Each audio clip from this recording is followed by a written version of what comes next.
अस्सलाम वालेकुम नाज़रीन, आप यूट्यूब चैनल देख रहे हैं। मैं इमरान खान हूँ। इंजीनियर मोहम्मद अली मिर्ज़ा साहब को गिरफ्तार कर लिया गया और उन्हें जेल मुंतकिल कर दिया गया है। पाकिस्तान की मीडिया में चलने वाली रिपोर्ट्स के मुताबिक इंजीनियर मोहम्मद अली मिर्ज़ा साहब जो हैं उनको 3 MPO के तहत कमिश्नर जेलम के अहकामात पे गिरफ्तार करके जेल में मुंतकिल किया गया है और उनकी जो अकेडमी है उसको भी सील कर लिया गया है। कुछ मजहबी जमातों के जो लोग हैं वो जाकर मिले थे इंतजामिया से और उन्होंने एक दरख्वास्त दायर की थी और एक उलमा का फतवा भी उनके खिलाफ आया और उलमा के वफूद ने आज ज़िली इंतजामिया से खसूसी तौर पर मुलाकात की और गिरफ्तारी का मुतालबा किया था, तो उनकी गिरफ्तारी हो गई है। आसिफ जलाली साहब हैं एक आलिम दीन, उन्होंने एक फतवा दिया हुआ है इस हवाले से, जो तफसीलात आएंगी हम आपके साथ शेयर करेंगे। बहरहाल इंजीनियर मोहम्मद अली मिर्ज़ा साहब जो और बहुत सारी पॉलिटिकल कंट्रोवर्सी में वो रहते हैं, लेकिन अभी ये क्योंकि एक दीनी मामला है तो ये उलमा इकराम बेहतर रहनुमाई कर सकेंगे। बहरहाल वो गिरफ्तार हो गए। दूसरी एक इंपॉर्टेंट खबर है, ख्वाजा आसिफ साहब ने भी इमरान खान के हक में एक गवाही दे दी है। ख्वाजा आसिफ साहब ने क्या कहा, मुख्तलिफ पाकिस्तान की मीडिया पर यह खबर छपी है, वो एक इंटरव्यू दे रहे थे। इंटरव्यू देते हुए ख्वाजा आसिफ साहब ने एक बड़ा ज़बरदस्त इंकशाफ किया और उन्होंने ये बताया कि जब पाकिस्तान तहरीक इंसाफ का दौर हुकूमत था तो उस वक्त जनरल बाजवा के ससुर ने, ये जनरल रिटायर एजाज साहब थे गालिबन उनका नाम, ये लाहौर DHA में रहते थे। तो जो जनरल बाजवा के ससुर हैं गालिबन वहीं रहते थे, जनरल बाजवा के ससुर ने उन्हें अपने घर पे बुलाया और बेसमेंट में लेकर चले गए और वहाँ जाकर कहा कि नवाज शरीफ की गुजरांवाला की जो तकरीर है उसमें उन्होंने जनरल बाजवा और जनरल फैज़ हमीद का नाम लिया है, तो तुम इसकी मजम्मत कर दो। ख्वाजा आसिफ को कहा और अपने आप को इससे अलग कर दो। अब ख्वाजा आसिफ ने कहा कि राना तनवीर भी इस बात के गवाह हैं कि मैंने जनरल बाजवा के ससुर से कहा कि मैं ऐसा नहीं करूंगा, जिस पर मुझे कहा गया कि बात नहीं मानेंगे तो आपके खिलाफ नैब का केस बन जाएगा। और उसके चंद दिन बाद अचानक मुझे गिरफ्तार किया गया और इस दौरान में 6 माह जेल में रहा, लेकिन हुकूमत मुझ पर नैब का कोई केस ना बना सकी तो मुझे अदालत ने मुझे रिहा कर दिया। अब मामला यह है कि ख्वाजा आसिफ साहब ने खुद गवाही दी कि मुझे इमरान खान ने गिरफ्तार नहीं किया, मुझे जर्नैलों ने गिरफ्तार किया, क्योंकि नवाज शरीफ ने जनरल फैज़ और जनरल बाजवा के खिलाफ बात की थी तो उन्होंने धमकी लगवाई जनरल रिटायर एजाज साहब के तवसत से, यानी जनरल बाजवा के ससुर ने बुला के धमकी लगाई और उस धमकी के बाद ख्वाजा आसिफ को गिरफ्तार कर लिया गया। तो जर्नैल मार रहे थे PMLN को, ये ख्वाजा आसिफ साहब ने कहा। तो इमरान खान साहब तो इसमें कहीं नहीं है ना। इमरान खान साहब तो खुद कहते थे कि नैब को तो कंट्रोल ही वो करते थे और ये मैं ज़ाती तौर पे जानता हूं कि नैब को बाकायदा उस वक्त मिलिट्री जर्नल्स कंट्रोल करते थे, एजेंसियां कंट्रोल करती थी, जैसे आज भी एजेंसियां ही नैब को कंट्रोल करती हैं। तो ख्वाजा आसिफ साहब ने कहा और सवाल ये पैदा होता है कि ख्वाजा आसिफ साहब फिर चुप क्यों रहे। तब से लेकर अब तक ख्वाजा आसिफ साहब ने ऐसी कोई बात ही नहीं की। आज तक ख्वाजा आसिफ साहब ने इस बारे में एक लफ्ज़ नहीं बोला। उसके बाद उसी जनरल बाजवा के मरहूने मिन्नत होकर उसी जनरल फैज़ के जूतों में गिरकर इन्होंने इक़्तिदार हासिल कर लिया और इमरान खान साहब की हुकूमत गिराकर खुद इक़्तिदार में आकर बैठ गए। अगर वो जर्नैल इतने बुरे थे तो इनको चाहिए था ना उन्हें एक्सपोज करते, या कम से कम वज़ीर दिफा बनने के बाद ख्वाजा आसिफ को चाहिए था कि उस शख्स पे कानूनी कार्रवाई करते जिसने इन्हें धमकी दी थी कि मैं तुम्हें गिरफ्तार करवा दूंगा या तुम्हें गिरफ्तार कर लिया जाएगा और तुम पे नैब का केस बना दिया जाएगा अगर तुमने अपने आप को इससे अलग ना किया और इसकी मजम्मत ना की। तो ख्वाजा आसिफ साहब ने एक तो बहुत देर से ये बात की, यानी रिटायर्ड जर्नैलों को उनके रिश्तेदारों को मारना बहुत आसान होता है, इनको हाजिर ड्यूटी माई बाप चाहिए होता है। रोजाना की बुनियाद पे आप देखें कि अभी कल की बात है, वो कैप्टन सफदर ने जो है वो नदीम अंजुम साहब को धोया बैठ के, सब DG ISI, और अब जो है वो ख्वाजा आसिफ साहब जनरल बाजवा को धोते हैं हर दूसरे चौथे दिन। अब उनके ससुर की भी धुलाई की है, जनरल फैज़ को भी रिटायरमेंट के बाद से ये टिका के धो रहे हैं। तो मामला ये है कि जिस वक्त ये जर्नैल मौजूद थे तब तो इनके जूतों के तस्मों के साथ लटक के ये लोग इक़्तिदार में आए थे, ये एक सच। लेकिन चले एक अच्छी बात है, एक ख्वाजा आसिफ साहब ने इमरान खान साहब के हक में गवाही दी और ये कहा कि उस वक्त भी जर्नैलों ने उनके साथ जो किया था वो किया था और इमरान खान साहब ये कह चुके हैं कि जनाब नैब तो वो कंट्रोल करते थे। और जब इमरान खान साहब ने चीज़ों को ठीक करने की कोशिश की तो एस्टेब्लिशमेंट को पसंद नहीं आया, जैसे कि हमेशा नहीं आता। जो भी आदमी अपनी डोमेन वापस मांगता है या पॉलिटिकल स्पेस को बढ़ाने की कोशिश करता है उसकी हुकूमत पाकिस्तान में मिलिट्री एस्टेब्लिशमेंट गिरा देती है। बहरहाल ये एक दूसरे के पोल खुद ही खोलेंगे और ज़्यादा किसी और को कुछ करने की जरूरत नहीं रहेगी, चीज़ें खुद ही खुलती रहेंगी। एक और नाज़रीन, ख्वाजा आसिफ साहब ने माफ़ी का एक नया फार्मूला भी दे दिया, ये बड़ा इंटरेस्टिंग है। ख्वाजा आसिफ साहब ने कहा कि माफ़ी, पछतावे या शर्मिंदगी का इजहार, इन 3 चीज़ों में से एक चीज़ करनी पड़ेगी। अब 9 मई पर तहरीक इंसाफ एक ऑप्शन चुन ले, माफ़ी, पछतावा या शर्मिंदगी का इजहार। अब चाहे ये पार्लियामेंट में कह दे, चाहे ये अदालत में कह दे, चाहे ये कौम से माफ़ी मांग ले या इदारे से मांग ले, सियासत करनी है तो ये करना पड़ेगा। अब ख्वाजा आसिफ ने भी आज इस बात की तस्दीक कर दी कि मिलिट्री एस्टेब्लिशमेंट को पाकिस्तान तहरीक इंसाफ से माफ़ी मंगवानी है, इसके अलावा रास्ता कोई नहीं है। अगर सियासत कर दी तो वरना सियासत वो कर ही नहीं पाएंगे। लेकिन सियासत वो कैसे करें, मखसूस नशिस्तें उनकी छीन ली गई, 17 नशिस्तें जीतने वालों को हुकूमत दे दी गई, उनकी आधी से ज़्यादा सीटें कौमी असम्बली की और इसी तरह सूबाई असम्बली की भी छीन ली गई, यानी 3 सूबों में कम से कम उनकी हुकूमत बनती थी स्टेट वे, वो उनकी नहीं बनने दी गई। चौथे सूबे में उनकी एक इत्तेहादी हुकूमत बनती थी, वो भी नहीं बनने दी गई। तो पाकिस्तान तहरीक इंसाफ को दीवार के साथ लगाया गया और जितने ज़मीनी इलेक्शन होते हैं उनमें फारिग किया जाता है, उनके एमएनएच पे मुकदमात किए जाते हैं, सुनाए जाते हैं, मुकदमात के फैसले फारिग किया जाता है। तो सियासत तो उन्हें नहीं करने दी जा रही और ये एस्टेब्लिशमेंट का काम है। तो ख्वाजा आसिफ ये कहते हैं कि जनाब माफ़ी जब भी मांग लो, या आप ये कहते हैं कि जनाब हमें शर्मिंदगी है, या आप ये कहते हैं कि हमें पछतावा है, तो या फिर आप माफ़ी मांग लें। इसके अलावा जो है वो कोई ऑप्शन नहीं है। इनमें से तीनों में से एक ऑप्शन ख्वाजा आसिफ साहब कहते हैं कि चुननी पड़ेगी। अब इसमें जो है वो एक रद्देमल एतजाज एहसन साहब का भी है, वो बड़ा इंटरेस्टिंग है। एतजाज एहसन साहब कहते हैं कि ये क्या असूल है कि सियासतदान से कहा जा रहा है कि माफ़ी मांगे। इमरान खान किस बात की माफ़ी मांगे? 9 मई पर इंतजामिया और IG पंजाब को माफ़ी मांगनी चाहिए। IG बताए कि 12 घंटे कोर कमांडर हाउस चलता रहा, उसके थानेदार कहाँ थे, मौके पर क्यों नहीं पहुंचे, और CCTV फुटेज कहाँ गई, बाकी चीज़ें कहाँ गई। ये वो बहुत सारे सवालात हैं जिनके जवाब कोई भी नहीं दे रहा, या शायद किसी के पास उनके जवाब है ही नहीं, बस सजाएं दिए जा रहे हैं।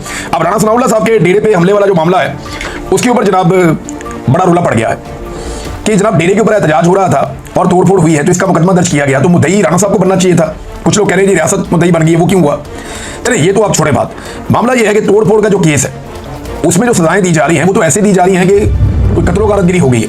10-10 साल की सजाएं दे दी उठा के 60 के करीब बंदों को, और उसके अलावा कई बंदों को जो है वो 3-3 साल की सजाएं दे दी। ना कोई एक बंदा जख्मी हुआ, ना कोई एक बंदा जाँ बहक हुआ, ना कोई कत्ल हुआ, ना कोई जख्मी हुआ, और सजाएं दे दी दहशतगर्दी वाले मामला डाल के। अब यही राणा सनाउल्लाह है, जब ये वजीर कानून थे और पंजाब की पुलिस को और सारे निजाम को कंट्रोल करते थे, तो इन लोगों के ऑर्डर के ऊपर गोली चलाई गई मॉडल टाउन में, और जब वहां गोली चलती है तो उसमें 14 लोग शहीद हो जाते हैं, जाँ बहक हो जाते हैं, और उसमें दर्जनों लोगों को गोलियां लग जाती हैं, लोग अस्पतालों में पहुंच जाते हैं, खवातीन के मुंह के ऊपर गोलियां मारी जाती हैं, हामला खातून जो है उसे शहीद कर दिया जाता है। आज 11 साल गुजर गए, उस मामले में अब तक इंसाफ नहीं हो सका। यानी जब एस्टेब्लिशमेंट चाहे तो आप ये देखें कैसे वो नाइंसाफी को भी इंसाफ बना देते हैं, और जब एस्टेब्लिशमेंट साथ खड़ी हो जाए तो जो इंसाफ करना भी होता है ना उसे भी रोक देते हैं। यानी वहां लाशें गिरी थी, 14 लाशें थी, दर्जनों जख्मी थे, कत्ल और इक़दाम कत्ल के मामला थे, किसी को सजा नहीं हुई। और यहां पे जनाब क्या हुआ कि कोई एक बंदा भी जख्मी या हलाक नहीं हुआ, और यहां पे धड़ाधड़ सजाएं सुनाई जा रही हैं। रियासत है ना, जिस तरफ मर्जी मामला ले जाए। ख्वाजा आसिफ ठीक कहते हैं ना कि फिर सियासत नहीं करने देंगे, कोई भी काम नहीं करने देंगे, और मामला उसी तरफ चल रहा है। उमर अयूब साहब ने इस सजा के ऊपर अपना रद्देमल दिया। उमर अयूब साहब कहते हैं कि मुझे दीगर तहरीक इंसाफ के रहनुमाओं और कारकुनों को आज ATC फैसलाबाद के जज जावेद इकबाल शेख ने राणा सनाउल्लाह के घर पर मुबैना हमले के झूठे इल्जाम में 10 साल कैद की सजा सुना दी है। मैं उस जगह कभी मौजूद ही नहीं था, और इस्तगासा के किसी गवाह ने मेरा नाम तक नहीं लिया। मजीद ये कि इन्हीं गवाहों की गवाही को गुज़िश्ता साल ATC सरगोदा ने मुस्तरद कर दिया था और इन्हें झूठा करार दिया था। इस फैसले के बाद मेरे खिलाफ मजमूई तौर पर कैद की सजाएं 40 साल की हो गई हैं। अब वो ये कहते हैं कि 28 दिसंबर 2007 को बेनज़ीर भुट्टो जब कत्ल हुई तो उनकी शहादत के बाद पीपल्स पार्टी के कारकुनों ने हरिपुर में मेरे घर पर हमला किया और जलाने की कोशिश की, मगर उस वक्त ना कोई गिरफ्तारी हुई और ना ही किसी को सजा सुनाई गई। अब आगे वो एंड में जाके कहते हैं कि जनाब ये तो फस्तायत हो रही है और बदतरीन फस्तायत हो रही है, मगर मैं हमेशा तहरीक इंसाफ और अपने कायद इमरान खान का सिपाही रहूंगा। इंशाल्लाह इमरान खान पाकिस्तान के वज़ीर आज़म बनेंगे। ये जनाब कह रहे हैं उमर अयूब साहब। उनका रद्देमल वो गए ही नहीं उस तरफ जिस तरफ मुकदमा पे डाल दिया पकड़ के, तल्ले की कोई नहीं। और जितना नुकसान बेनज़ीर की शहादत के ऊपर पीपल्स पार्टी ने किया था उसकी तो मिसाल ही कोई नहीं मिलती। तो भाई वो बर्बादी फेर दी थी पीपल्स पार्टी ने, अरबों डॉलर का नुकसान कर दिया था पाकिस्तान का, लेकिन कुछ नहीं किया गया। रियासत खामोश हो गई कि आगे बढ़ना। लेकिन ये 9 मई के अंदर जो है ना एक जिद पकड़ी और इसको बहाना बनाकर एक पॉलिटिकल पार्टी को विक्टिमाइज किया जा रहा है, दीवार के साथ लगाया जा रहा है। ये बहाना है और कुछ नहीं है। अब असद कैसर साहब जैसे एक, यानी असद कैसर जैसा बंदा जो ज्यादा शिद्दत में भी नहीं जाते, ये तो वो बंदा है जिसने रूलिंग भी नहीं दी थी, कासिम सूरी साहब को देनी पड़ी थी, बड़े मोहतात रहते हैं। अब उनके घर पे छापे मारे जा रहे हैं। असद कैसर साहब कहते हैं कि थोड़ी देर पहले तकरीबन 10:30 बजे रात का वक्त था, अब मेरे इस्लामाबाद वाले घर पर पुलिस ने गैर कानूनी तौर पर छापा मारा। मेरे पास पेशावर हाईकोर्ट की तरफ से दी गई जमानत मौजूद है, लेकिन इसके बावजूद पुलिस हरासा करने से बाज नहीं आती। अगर इनका ये ख्याल है कि हम इन ओछे हथकंडों से डर जाएंगे तो ये इनकी गलतफहमी है। हम ना पहले डरे हैं और ना आगे डरेंगे। हम इस जालिम निज़ाम के सामने डट कर खड़े हैं और खड़े रहेंगे। देखिए ये ना पाकिस्तान तहरीक इंसाफ को कुछ का कुछ बना रहे हैं। ये चले जाना है इन एस्टेब्लिशमेंट के लोगों ने, ये PMLN और पीपल्स पार्टी के समझने की बात है कि ये जो एस्टेब्लिशमेंट की अभी एक हायरार्की है ना, जिसमें फील्ड मार्शल साहब हैं, DGI है, 2 4 5 6 और ये सेक्टर कमांडर्स या कोई सीनियर ऑफिसर्स हैं, इन्होंने हमेशा नहीं रहना, इन्होंने चले जाना है। लेकिन आपने और आपके बच्चों ने, आपकी पॉलिटिकल पार्टीज ने यहीं पे सियासत करनी है। ये आपकी सियासी मुखालिफ जमात जो पाकिस्तान तहरीक इंसाफ है उसके ऊपर आयरन कोटिंग कर रहे हैं, उन्हें लोहे का बना रहे हैं। वो उन्हें इतना मजबूत कर देंगे कि कल आप कई दहाइयों तक फिर उनका मुकाबला करने के काबिल नहीं रहेंगे। अगर इसी तरह पाकिस्तान तहरीक इंसाफ मजीद मार खाती रही ना कुछ अर्सा और, तो वो एक लोहे की जमात बन जाएगी। लोहे की जमात उन्हें बना तो दिया ऑलमोस्ट। तो जो कुछ उनके साथ जुल्म और फस्तायत की जा रही है, जितने लोगों को, यानी जो लोग नरम भी थे ना पाकिस्तान तहरीक इंसाफ में, उनको भी मजबूत बनाया, खवातीन को बहादुर बना दिया। कोई और पॉलिटिकल पार्टी उनका मुकाबला करने का सोच ही नहीं सकती मजहबी सियासी जमातों के अलावा। ये बात पीपल्स पार्टी और PMLN के सोचने की है। ये बात बाकी पॉलिटिकल पार्टीज के सोचने की है। जमहूरी पॉलिटिकल पार्टीज हैं कि एस्टेब्लिशमेंट उनका भला कर रही है या उनके लिए एक मुस्तकिल बहुत ताकतवर मुखालिफ पैदा कर रही है। अब ये तो हो रहा है, बहरहाल ये लोग तो चले जाएंगे अपनी नौकरियों से रिटायर होके, तो बाकी जिन्होंने निपटना है वो जाने और उनका काम जाने। हसन न्यादी साहब की जो वालदा है नौरीन खान न्यादी साहबा, उन्होंने स्टेटमेंट दिया है, एक इंटरव्यू उन्होंने दिया। ये इंपॉर्टेंट स्टेटमेंट है, मैं आपके सामने रख देता हूँ। और साथ में एक स्टेटमेंट जो है वो शाहिद खटक साहब ने भी दिया। अब ये दोनों स्टेटमेंट शेर अफजल मरवत के बारे में है। अच्छा, ये हसन न्यादी साहब की जो वालदा है वो कहती है कि शेर शाह ने कहा कि मुल्क से बाहर रहकर मैं तंग आ गया हूँ, अब चाहे मुझे पकड़ें, मैं वापस आ रहा हूँ। शेर मरवत जैसों को जो मैसेज आता है उन्होंने बोल देना है, मैं उसकी बात नहीं करना चाहती। इन लोगों ने शैतानियाँ की कि हसन पकड़ा गया, शेर शाह को भी पकड़ो। अब ये हसन की वालदा कह रही हैं, शेर अफजल का मैं नाम तक नहीं लेना चाहती, ये हर वो काम कर रहे हैं जो उन्हें फीड किया जाता है। हसन मेरा बेटा है तो शेर शाह भी मेरा बेटा है। हसन 9 मई को तकरीर कर रहा था क्योंकि पास खड़े मुजाहिरीन में से एक नौजवान को गोली लगी थी, मैं होती तो शायद ज्यादा सख्त तकरीर करती। शाहिद खटक साहब ने क्या कहा, शेर अफजल को कौन जानता था, उसकी क्या हैसियत थी? एक वकील था, इससे पहले बल्दियाती इलेक्शन में 45 वोट लिए थे। पीटीआई ने स्पेस दी, सियासी जमात में एक दूसरे को इज्जत देनी होती है। लोगों ने 9 मई से पहले भी और 9 मई के बाद भी बड़ी कुर्बानियां दी हैं। गैर जिम्मेदार बयानात नहीं देने चाहिए थे।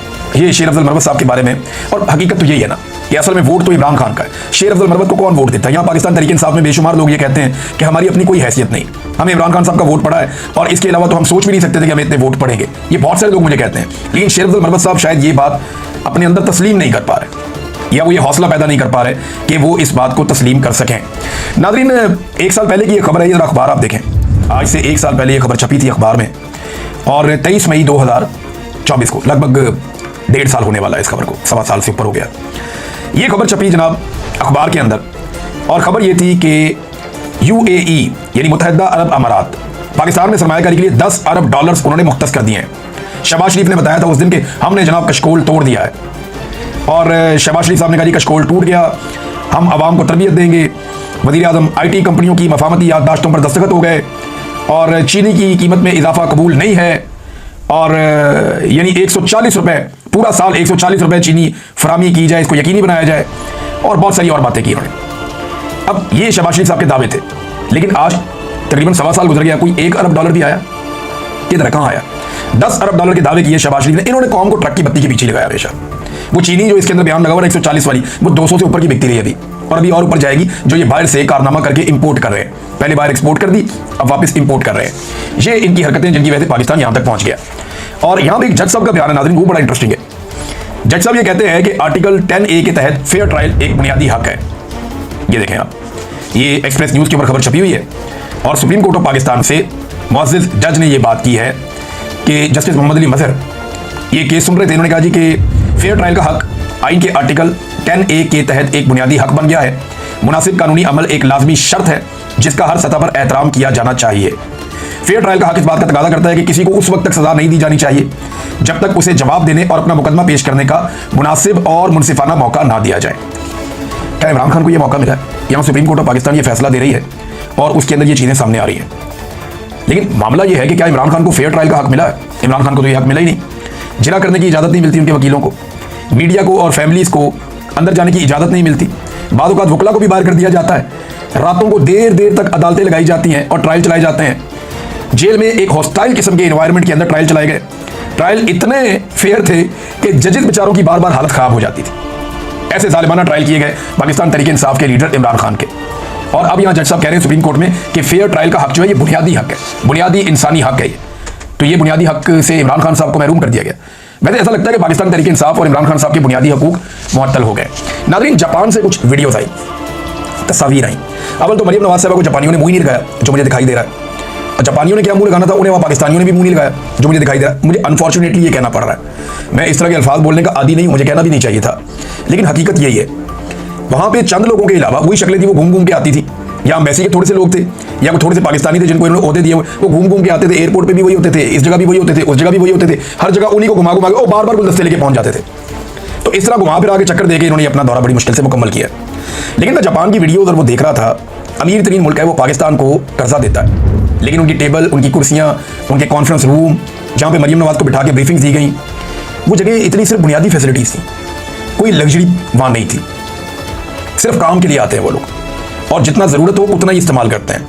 यहाँ पे आप वज़ीर आला हाउस में घुसें तो क्या लेविश किस्म के सोफ़े हैं, क्या शानदार किस्म की टेबल्स हैं, क्या ज़बरदस्त किस्म की वहाँ चेयर्स लगी हुई हैं, कमाल ज़बरदस्त माहौल बनाते हैं। VVIP किस्म का कल्चर है पाकिस्तान में। जापान में मैं वो टेबल और चेयर देख के हैरान रह गया। सारे के सारे एक ही तरह की कुर्सियों पे बैठे हुए हैं और आपस में बातचीत कर रहे हैं। यहां तो जनाब जब तक सदारत वाली कुर्सी कोई 1 फुट ऊंची ना हो जाए तब तक किसी को सुकून ही नहीं आता। पाकिस्तान की वीडियोस आप देख लें इनकी और जापान की वीडियोस आप देख लें इनकी। पाकिस्तान के मनाजिर देख लें और देखें जापान ऐसे ही आगे नहीं निकल गया। उन्होंने ये फैसला किया कि पैसा जहां खर्च करना है वहीं खर्च करना है, जहां खर्च नहीं करना वहां खर्च नहीं करना। कर्जे ले लेकर सूबे चल रहे हैं और इनकी अयाशियां खत्म नहीं हो रही। अंदाजा करें जापानियों ने देखा होगा कि यार ये अपना लाओ लश्करी पूरा लेकर आ गए हैं। अपनी बेटियां ले आए, दामादों को ले आए, अपने नवासियों को ले आए, अपनी मेकअप आर्टिस्ट को ले आए, अपनी जाती मुलाजमाओं को लेकर आ गए, अपने ब्यूरोक्रेट्स के बच्चों को लेकर आ गए, अपने वजीरों के बच्चों को लेकर आ गए, अपनी बेटियों की सहेलियों को लेकर आ गए। वो भाई खाना खराब, वो तुम लोग किसी मुल्क के बादशाह हो और कर्जा देना हमारे मुल्क ने दुनिया का। भाई ये मुंह उठा के सारा लटरम पटरम पूरा टब्बर लेके उनके रिश्तेदारों को दोस्तों को लेके ये पहुंच गए जनाब जापान के दौरे के ऊपर। हद हो गई। वैसे जापानी भी देख के हैरान होते होंगे और उन्हें बड़े आराम से समझ आ जाएगी कि हमारे जवाल के असबाब क्या है। हम पढ़ा करते थे ना माजी में, मुगल सल्तनत के जवाल के असबाब, ये माशिर दुल्म की किताब में होता था। ये मुस्तकबिल में जब हमारे बच्चे किताबें पढ़ा करेंगे ना तो पाकिस्तान के जवाल के असबाब में इस किस्म के घटिया सियासतदान और ये खानदानी सियासत का जो घटियापन है ये एक बहुत बड़ी वजह होगा। अब तक इतने, अपना ख्याल रखिएगा, अपने चैनल का भी। अल्लाह हाफ़िज़।